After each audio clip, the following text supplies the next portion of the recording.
சங்கீதம் 21.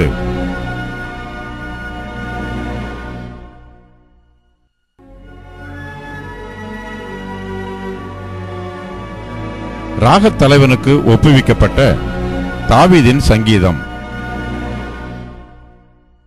கர்த்தாவே, உம்முடைய வல்லமையிலே ராஜா மகிழ்ச்சியாயிருக்கிறார். உம்முடைய இரட்சிப்பிலே எவ்வளவாய் களி கூறுகிறார். அவருடைய மன விருப்பத்தின்படி நீர் அவருக்கு தந்தருளி அவருடைய உதடுகளின் விண்ணப்பத்தை தள்ளாதிருக்கிறீர். உத்தம ஆசீர்வாதங்களோடு நீர் அவருக்கு எதிர்கொண்டு வந்து அவர் சிரசில் பொற்கிரீடம் தரிப்பிக்கிறீர்.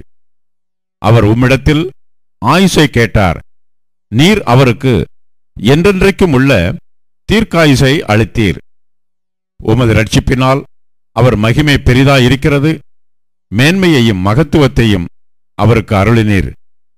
அவரை நித்திய ஆசீர்வாதமுள்ளவராக்குகிறீர். அவரை உம்முடைய சமூகத்தின் மகிழ்ச்சியினால் பூரிப்பாக்குகிறீர். ராஜா கர்த்தர் மேல் நம்பிக்கையாயிருக்கிறார். உன்னதமானவருடைய தயவினால் அசைக்கப்படாதிருப்பார். உமது கை உமது சத்துருக்கள் எல்லாரையும் எட்டிப்பிடிக்கும். உமது வலதுகரம் உம்மை பகைக்கிறவர்களை கண்டுபிடிக்கும். உமது கோபத்தின் காலத்திலே அவர்களை அக்கினிச் சூளையாக்கி போடுவீர். கர்த்தர் தமது கோபத்திலே அவர்களை அழிப்பார். அக்கினி அவர்களை பட்சிக்கும்.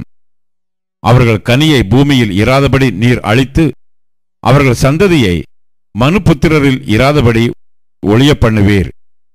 அவர்கள் உமக்கு விரோதமாய் பொல்லாங்கு நினைத்தார்கள். தீவினையை எத்தனம் பண்ணினார்கள். ஒன்றும் வாய்க்காமற் போயிற்று. அவர்களை இலக்காக வைத்து உம்முடைய அம்புகளை நாணேற்றி அவர்கள் முகத்திற்கு நேரே விடுகிறீர். கர்த்தாவே, உம்முடைய பலத்திலே நீர் எழுந்தருளும். அப்பொழுது உம்முடைய வல்லமையை பாடி கீர்த்தனம் பண்ணுவோம்.